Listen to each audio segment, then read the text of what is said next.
Pemirsa, kami ajak Anda bergabung dengan rekan Gita Iha, ya saat ini berada di Rumah Sakit Koja.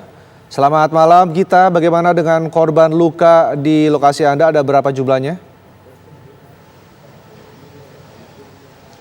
Ya, selamat malam Rendra dan juga pemirsa. Hingga 3 jam kami berada di Rumah Sakit Koja Jakarta Utara ini sudah terpantau setiap 20 menit sekali ini ada pasien yang kemudian dirujuk keluar dari Rumah Sakit Koja Jakarta Utara, di mana hingga saat ini ada 24 pasien yang sudah sempat dirawat di Rumah Sakit Koja, tepatnya di IGD tempat kami mengabarkan kali ini. Namun untuk jumlah update hingga pada saat ini Rendra dan pemirsa, sudah ada sekitar 13 pasien yang kemudian dirujuk ke Rumah Sakit Pusat Pertamina Jakarta Selatan, di mana sisanya ini ada sekitar 6 orang yang masih dirawat di IGD Rumah Sakit Koja Jakarta Utara. 3 diantaranya merupakan anak-anak. Bisa kami perlihatkan di sini bagaimana setiap hampir 10 menit ada update kemudian yang dilakukan oleh pihak rumah sakit.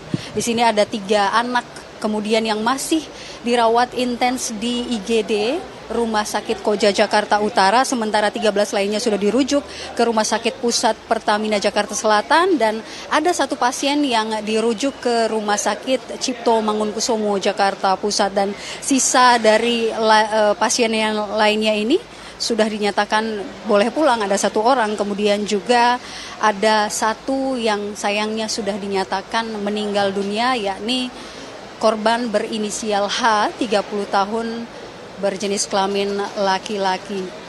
Hingga saat ini, Rendra dan juga pemirsa masih terus bersiaga, baik keluarga maupun dari pihak rumah sakit untuk terus bersiaga bila mana akan ada tambahan pasien yang kemudian datang di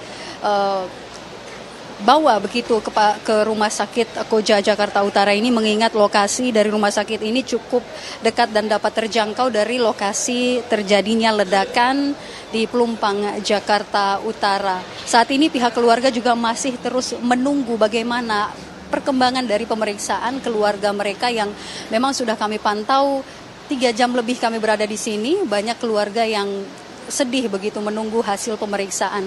Kalau tadi kami memantau, Rena dan juga pemirsa, para pasien keluarga korban ini yang mengalami luka-luka ini, sebagian besar mereka yang dirujuk ini mengalami luka 80%. Kalau tadi kami pantau juga, luka-luka yang kemudian diderita ini berada banyak di bagian kaki, kemudian tangan, dan sebagian badan begitu Rendra.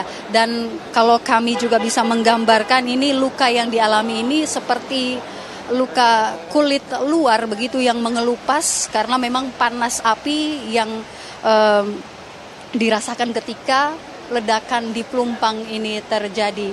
Korban dari ledakan ini kemudian diperkirakan masih akan bertambah seiring dengan masih dilakukannya pendinginan di lokasi kejadian dan masih dilakukan pencarian terhadap para korban di TKP. Sementara yang kami bisa kabarkan langsung dari Rumah Sakit Koja Jakarta Utara, kami kembalikan ke Anda di studio, Rendra.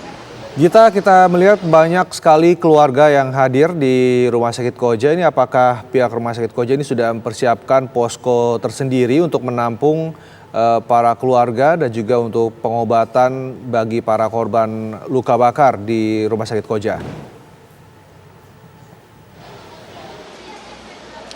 Baik Rendra, sejauh ini kami memantau tidak ada posko khusus yang kemudian didirikan begitu oleh petugas rumah sakit. Namun pihak keluarga ini sejauh ini hanya boleh menunggu di depan ruang IGD karena memang sejauh pasien ini diperiksa ada tindakan dokter, ada aktivitas para petugas medis yang kemudian cukup intens sejak para pasien atau korban dari ledakan depo minyak di Pelumpang ini dilarikan ke rumah sakit. Nah, kami bisa juga menggambarkan sebagian keluarga ini masih bisa menunggu di luar, namun sebagian lagi di dalam karena memang hingga saat ini masih ada korban yang diperiksa ataupun menjalani pengobatan, terutama untuk anak-anak yang berada di IGD Rumah Sakit Koja Jakarta Utara.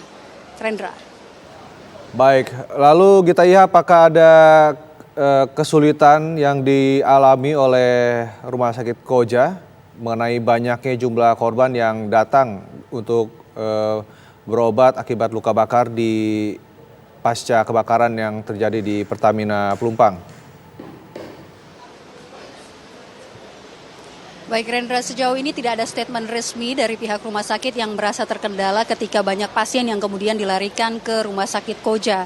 Justru kami memantau informasi yang diberikan oleh pihak rumah sakit ini cukup intens dan kemudian berkembang secara berkala yang kemudian membuat kami juga banyak begitu mendapatkan informasi mengenai berapa saja jumlah korban yang ada di sini dan tidak sedikit kami lihat bahwa penanganan yang dilakukan oleh tim rumah sakit ini memang sudah cukup memadai karena kalau dari pantauan kami sejak pasien masuk dan keluar hampir setiap 15 menit hingga 20 menit ini bisa dikatakan terawat ataupun terakomodir dengan baik-baik dari datang ataupun perginya ambulans ketika pasien didatangkan untuk mendapatkan penanganan pertama, kemudian ketika pasien juga selesai ditangani dengan penanganan awal lalu kemudian dirujuk ke beberapa rumah sakit, yakni diantaranya ada Rumah Sakit Pusat Pertamina di Jakarta Selatan dan RSCM.